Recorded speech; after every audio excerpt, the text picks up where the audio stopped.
I was the last person my friend spoke to before she died, and I lied about her final words, because the truth would have handed the spotlight to the one person who didn't deserve it. My friend Amy died a couple of months ago, and I was the last one to see her alive. I went over to her apartment, we watched a movie, ate dinner, I left to finish an essay, and then she OD'd and passed away alone. She was only 19 years old. Our final conversation was unremarkable.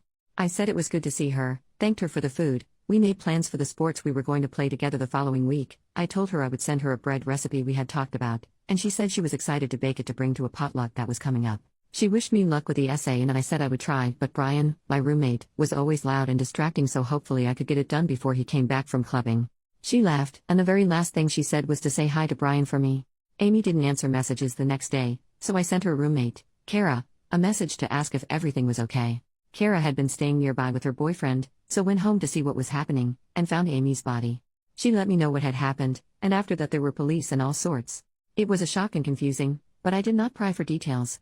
Amy and Kara were incredibly close, practically sisters, so I absolutely did not want to bother her with questions, and the police had investigating to do. I was asked to describe the evening. Amy used stuff frequently. They don't think the OD was on purpose, but they wanted to know if she was acting strangely. Had she taken anything while I was there? What time did I leave, etc.? And the death was deemed not suspicious. Amy hadn't contacted anyone online after I left, so I was the person she last spoke to. Kara asked me what her last words were. I lied. I said it had been to wish me luck with my essay, and that she hoped I had a good night.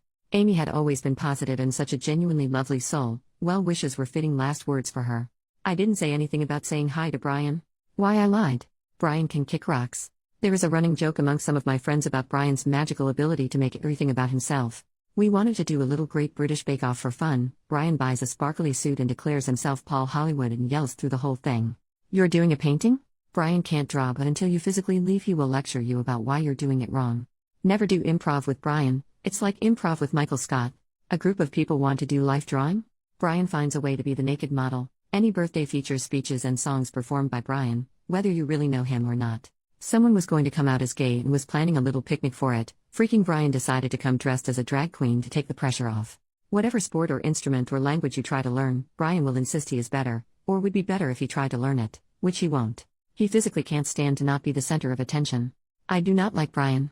I cannot wait to not live with him anymore. He thinks of himself as charismatic, and at first he truly seems that way, but over time you realize it's all just volume and narcissism. That said, many people do still like him, life of the party and all, while his older friends grow to despise him and gradually exit the group. I was one of the first people to find out that Amy had died, and that evening I called my best friend to get it off my chest and because I needed to vent feelings. Brian heard. I should have been more careful, but I wasn't in my right mind. He asked for more details. Why did he need more details? Because he had already started drafting a mass message to send to all of Amy's friends to let them know that she had died. Amy and Brian met maybe twice ever. I told him he couldn't send it. This was on the day I found out. The police were only just involved. We didn't even know if her parents knew yet. He went off on a whole explanation of how he could find them on Facebook and could check land records to find their house and go there in a suit with a bunch of flowers to sit them down and properly inform them. I said the police would tell them, or Kara.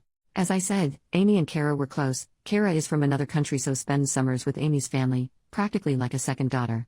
Why on earth would Brian, a total stranger, be a more fitting messenger? He said he had thought that he should get to be the one to tell them. I remember it well, because freaking get. For non-native English speakers, you get to be player one, you get to have an extra piece of chocolate cake, you get to dress up, you get to have a little treat that you want. You absolutely do freaking not get to tell someone that their daughter has died.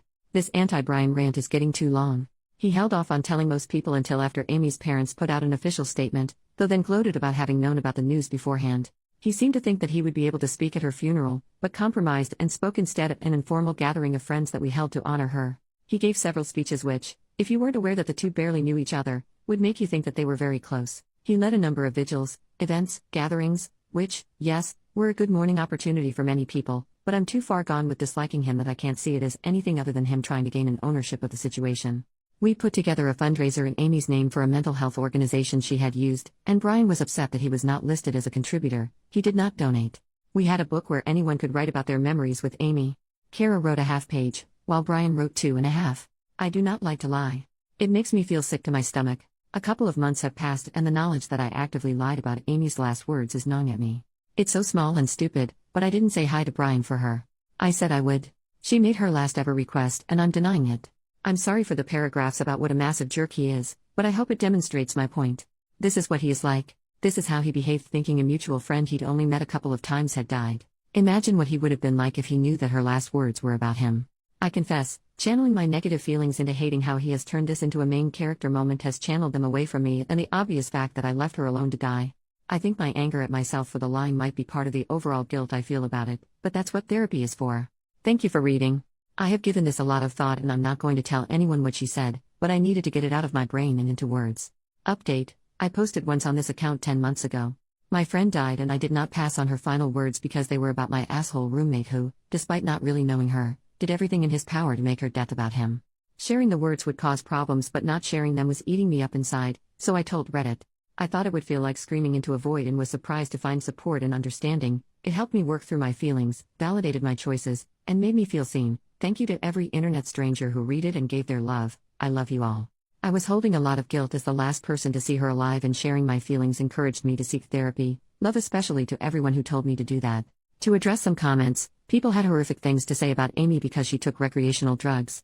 That's because of me, and it's brand new guilt to deal with. For the people saying fake story because names.